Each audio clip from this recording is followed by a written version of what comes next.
Gampanin ng mga guro at magulang mahalaga sa pagtugon sa lumalalang kaso ng suicide.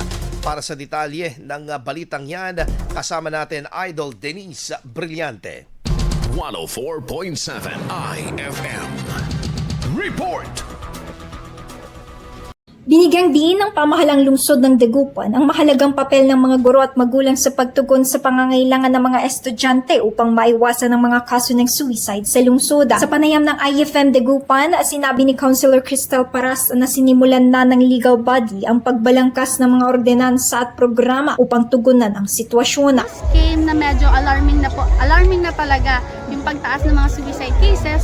We are right away po, nag-meeting na po kami kung ano nga po dapat yung mga magagandang gawin.